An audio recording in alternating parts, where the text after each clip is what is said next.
Sa inyong lahat, maraming salamat po. Nandito po kayo. Yung mga questions po ninyo, kay Attorney Danao na lang po siya na lang po sasagot. Maraming salamat and God bless us all. Pinahal po namin ay isang criminal case po dahil sa paglabag ng Section 8A, RA 9160 na naamendihan ng RA 11521.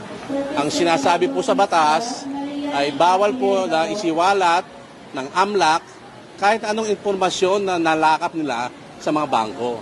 So yun po yung sinasandigan namin, yung Section 8A po ng RA 9160. Sir, sa mga conclusion, they have the power daw ang Congress at submina power.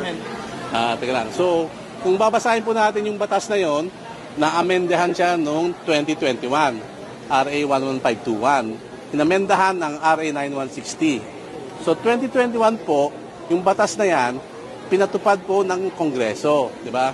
So, ang batas, bago maging batas, pinag-uusapan, di ba, sa House, sa Senado. So kung meron silang gustong exception doon sa batas na yon, dapat nilagay nila. Ang Section 8A po ay malinaw. Nasabi ron, the AMLAC and its secretariat shall not in any way disclose any information in any manner. So anong ibig sabihin ng in any manner? Sa kahit na anong pamaraan, hindi pwedeng maglabas ng informasyon ang AMLAC. So kung gusto nilang may exception doon, dapat Kongreso mismo nagsabi na except number A, except number 2. Wala eh.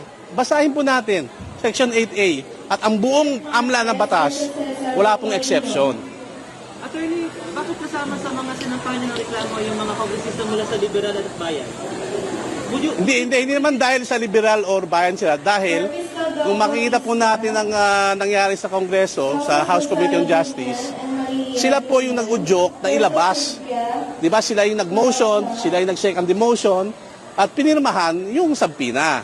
Na dahil dun sa pinirmahan ng sabpina, nilabas naman ng AMLAC. So, yun po yung kaso namin. Kung sino man po ang lahat nung may kinalaman sa paglalabas ng mga informasyon daw, tungkol daw sa mga bond transaction na ito, ay dapat managot.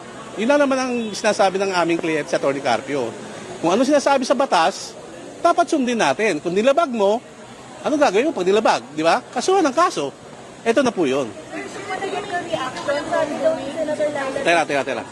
Ano po yun? Do you maintain na wala pong wrongdoing doon sa 6.7 billion daw sa account po nila Sir Manasseh SUVP? Ay, ang kaso namin na sinampa rito, hindi po ang issue ron yung totoo o hindi. Di ba? Ang sinampa namin kaso tama ba na ginawa ng AMLAC na magpalabas daw ng mga transaction reports. Di ba? Ngayon, kung sinasabing totoo o hindi po dito sa piskal na dapat nasagutin yon. Siguro baka dapat sa impeachment court. Di ba? Hindi naman po parte ng impeachment si Atty. Carpio. Pinipilit po siya na madawit sa impeachment na pribadong individual. Di ba? Hindi naman porket may akusasyon ka o meron kang hinanaing sa isang tao, pwede ka nang gumawa ng labag sa batas. Pwede ka nang gumawa ng illegal. Diba? Para saan pa mga batas natin na pinasa ng Kongreso mismo kung hindi natin tutuparin, kung hindi natin susundin. Diba? Hindi ba parang awkward, diba? Mambabatas ka, pero hindi mo sinusunod ang batas. May confirmation ba sir dun sa billions of pesos na laman ng bank account? Ang problema kasi hindi naman kami binigyan ng kopya nung sinasabi ng AMLAC. Kayo ba binigyan? Nakita nyo ba yung mga galing sa bangko na reports? Diba? Kasi kung kami magkokomento, dapat makita namin kung ano ba yung sinasabi ng bangko. Hindi yung sinasabi lang ng AMLAC. Diba? Kasi parang sinasabi nito ganito. Parang mahirap yata mag-comment sa isang bagay na hindi mo naman ikaw mismo nakita. Diba? Pero pag nakita namin yan, sa tamang panahon, tamang paraan, aming sasagutin. Sir, walang consent. Walang consent. Walang consent. In fact, sumulat pa nga kami sa AMLAC April 16 bago maglabas ng sabpina na sinasabi namin, AMLAC, bawal yan ang sinasabing magpalabas ka ng impormasyon. So nagparating kami sa AMLAC na binabalaan sila, pero ganun pa rin, walang nangyari. Sir, reaction lang, sabi ni Senator Laila De Lima, hindi daw covered ng prohibitions ng bank secrecy law ang impeachment. Kasi ang bank secrecy law, di ba, RA 1405. 1955 pa yan na batas. May exceptions nga doon, sinasabi niya, di ba? Pero itong sinasabi naming batas na kanilang nilabag, 2021 na batas. Amending? Hindi. Bagong batas to ng AMLA. Etong batas na to, ang nag-create sa AMLA. So, dahil nga meron silang maraming kapangyarihan, minabuti ng Kongreso na bigyan din ng limitasyon. Diba? Kasi sabi nga sa Spider-Man, diba? With great powers comes great responsibility. Diba? So, kung meron kang ganung power, meron din mga limitasyon ng Kongreso. At ang limitasyon na yon, ang AMLA, hindi sila pwedeng basta-basta lang magpalabas ng mga impormasyon.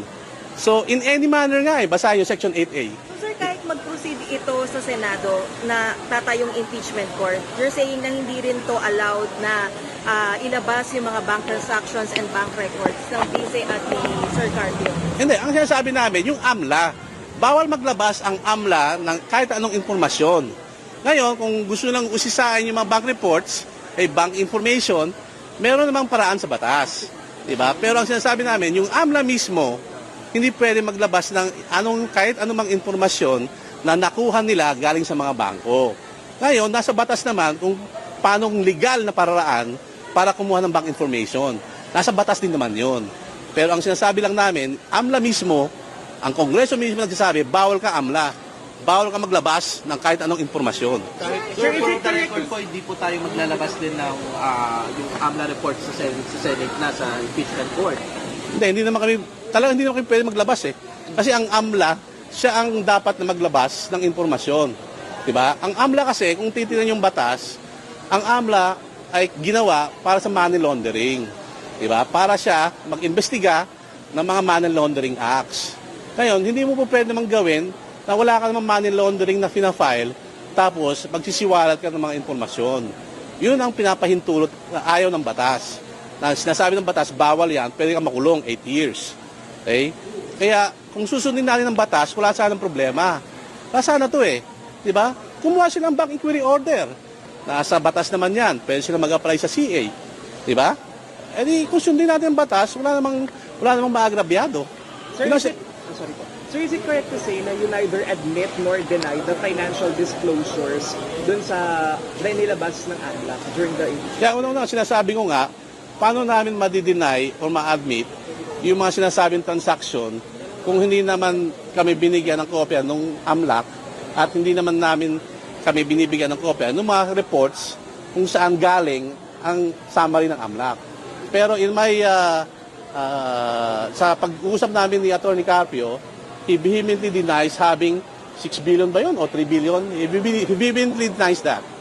Pero sir, wouldn't it be prudent for the Vice President and her camp as well, including you if possible, to answer those charges in the House impeachment hearing? Ayokong pangunahan ng mga abogado ni VP Sara, kasi meron siyang sariling abogado.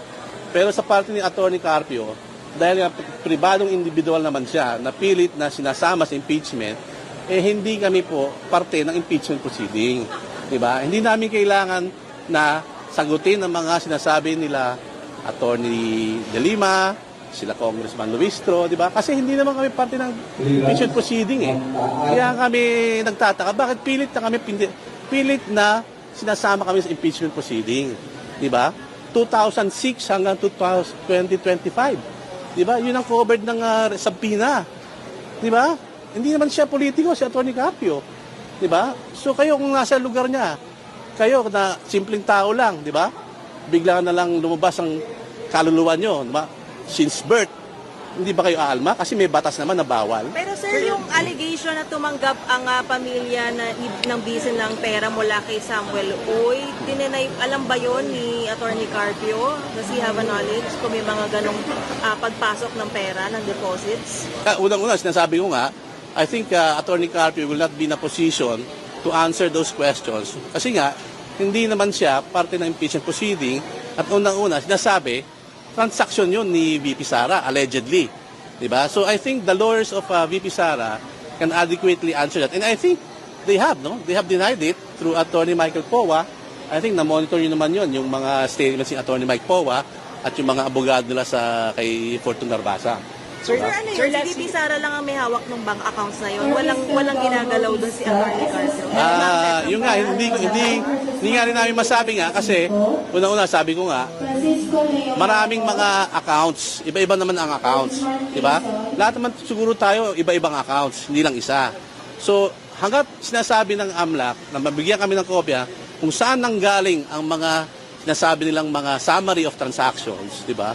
Mahirap mag-speculate, di ba? Hindi pwede mag-speculate sa isang bagay na hindi mo naman alam kung ano talaga yung specific transaction na sinasabi nila. Sir, let's...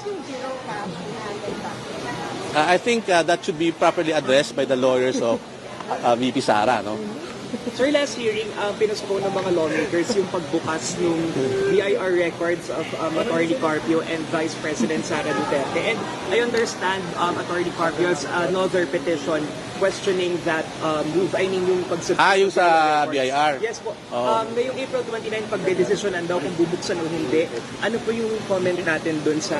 Well, unang-una, sumagot ng OSG dun sa petisyon na sinampa namin sa RTC para pigilin, no, yung paglabas ng mga annual tax returns na yon, no. At ang nangyari na monitor din namin na sinelyuhan naman, no, ng BIR Commissioner. Ngayon, kung alam mo na may kaso, di ba? At alam na nila na may kaso, hindi ba dapat parang antayin muna ang desisyon ng korte, di ba? Kasi judicial courtesy yan, di ba? Alam mo na magdidesisyon ng korte, bakit mo pangungunahan? Diba? Nasa sa kanila yun kung anong gagawin nila. But may initial resolution ng TRO, denying ang TRO dahil nga daw moot, di ba? Pero sabi namin, nag-motion for reconsideration kami kasi hindi pwedeng moot kasi nga sinelyuhan naman eh. So ang broader issue rito, pwede bang gamitin, no, ng House Committee on Justice ang tax returns? Di ba? Pwede ba lang gamitin nang walang consent ng mga taxpayers? Sir, should the lawmakers decide to open the box sa Wednesday, is this another para opportunity for the camp of Atty. Carpio to challenge again that move sa court if ever lang buksan nila yung BIR records? Kung mangyayari na yun, then we will just have to inform the court, no? Kasi may kaso na yan. We'll just inform the court na itong ginawa nila and then let the court decide if whether or not that action of the supposed future action of the House Committee on Justice is constitutive of contempt or not, no? Sir, sinabi po ni Congressman Joel Suman na yung ginagawa po nilang hearings, including sa pagbukas ng mga salin and bank records ng Vice President and her family, ay hindi po siya fishing expedition. Do you still maintain, or does your camp still maintain, that what the House is doing is already, it can be considered as a fishing expedition or not?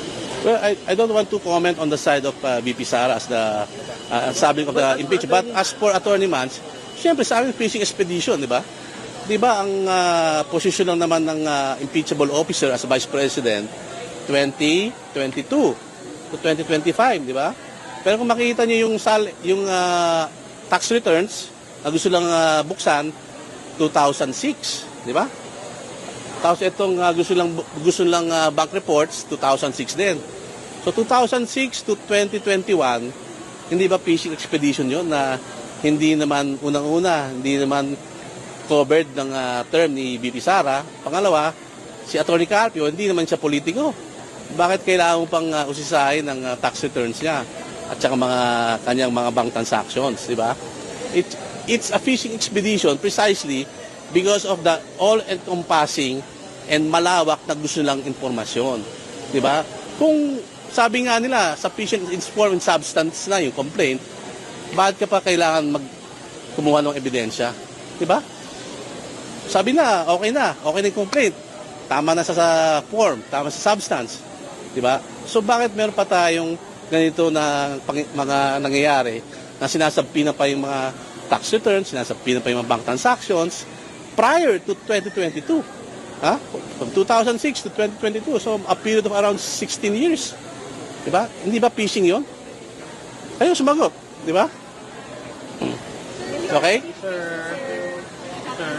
Ano yun? You're ready to face the Senate impeachment court if it happens here to I don't think we can properly appear in the impeachment court. Kasi unang-una, hindi naman subject sa impeachment si Atty. Carpio. Diba? Siya ay pribadong individual at ang abogado ni Attorney Carpio at abogado ni VP Sara ay magkaiba naman. So I think we have to respect the different lawyers, no, kay VP Sara, no. I think if you have any questions regarding the impeachment proceedings, they are the best ones to answer that. Thank you, sir. Okay? Okay na? Thank you, thank you. Ano daw? Ay, yung papel.